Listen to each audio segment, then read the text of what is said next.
Assalamualaikum warahmatullahi wabarakatuh. Salam kemanusiaan Siamo. Sebelum itu, baiklah, di sini saya akan memperkenalkan diri terlebih dahulu.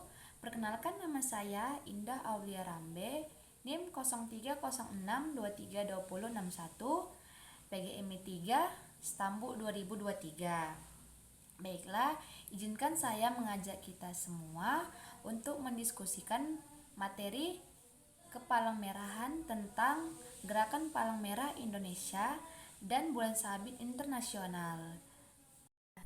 Jadi sebelum itu, apakah kalian semua tahu apakah itu tugas Palang Merah Indonesia? Nah, kalau kalian belum tahu, baiklah di sini saya akan menjelaskannya. Pengertiannya ialah gerakan ini didirikan pada tahun 1863 oleh Henry Dunant dan Gustave Moynier setelah pengesahan Konvensi Jenewa pertama. Gerakan Palang Merah dan Bulan Sabit Merah Internasional adalah jaringan kemanusiaan terbesar di dunia. Didirikan untuk meringankan penderitaan manusia, melindungi kehidupan dan kesehatan, serta menjunjung tinggi martabat manusia, terutama dalam situasi konflik, bersenjata, dan keadaan darurat lainnya.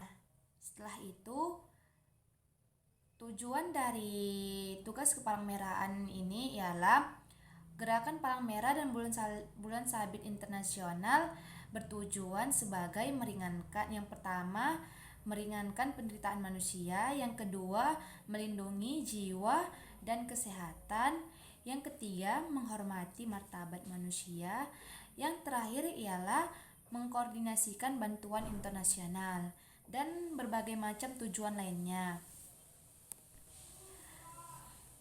Dan adapun manfaat dari Gerakan Palang Merah dan Bulan Sabit Merah ini ialah memiliki berbagai manfaat, yaitu yang pertama, pemberian bantuan kemanusiaan, yaitu bantuan ini mencakup penyediaan makanan, air bersih, perawatan kesehatan, dan dukungan psikososial. Yang kedua, perlindungan jiwa dan kesehatan, yaitu upaya pencegahan penyakit dan promosi kesehatan.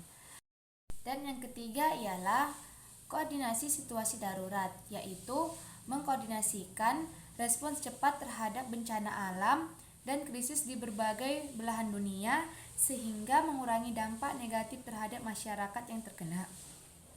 Yang keempat, mendorong kerjasama internasional, yaitu platform untuk kerjasama internasional dalam bidang kemanusiaan memungkinkan negara-negara untuk bekerjasama dalam menangani isu-isu kemanusiaan global.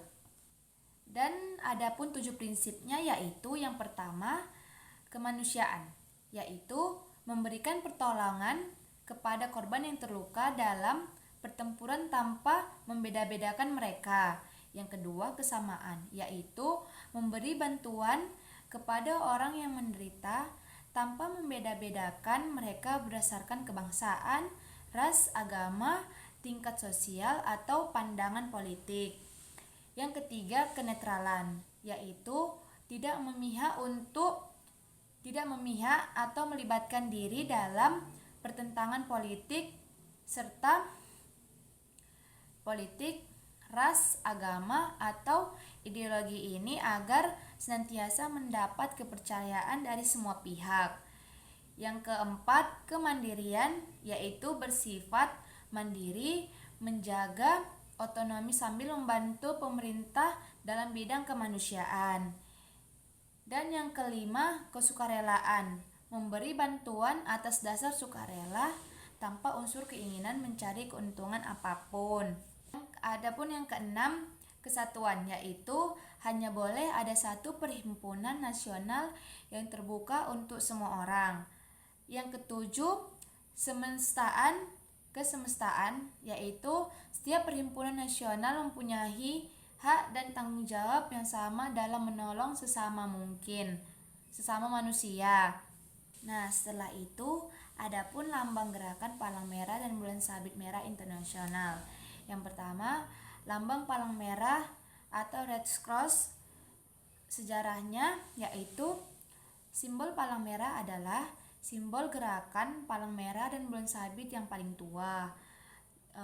Dibentuk bersamaan dengan Konvensi Jenewa tahun 1864. Fungsinya yaitu sebagai tanda pelindung dan tanda pengenal, digunakan untuk melindungi anggota medis dan kemanusiaan dari serangan militer di medan perang.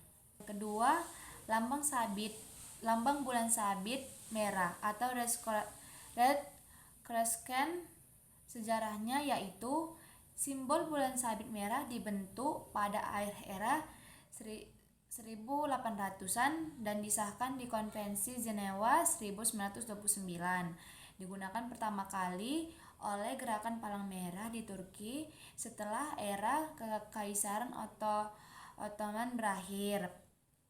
Fungsinya yaitu berfungsi sebagai tanda pelindung dan tanda pengenal, digunakan untuk melindungi anggota medis dan kemanusiaan dari serangan militer di medan perang. Yang ketiga, lambang kristal merah atau red crystal.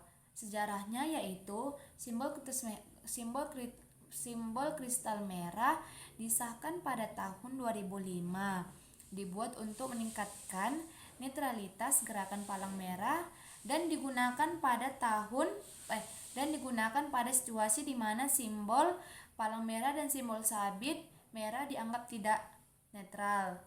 Fungsinya yaitu berfungsi sebagai tanda pelindung dan tanda mengenal, digunakan untuk melindungi anggota medis dan kemanusiaan dari serangan militer di medan perang. Dan itu saja yang bisa saya jelaskan, kurang lebihnya saya minta maaf.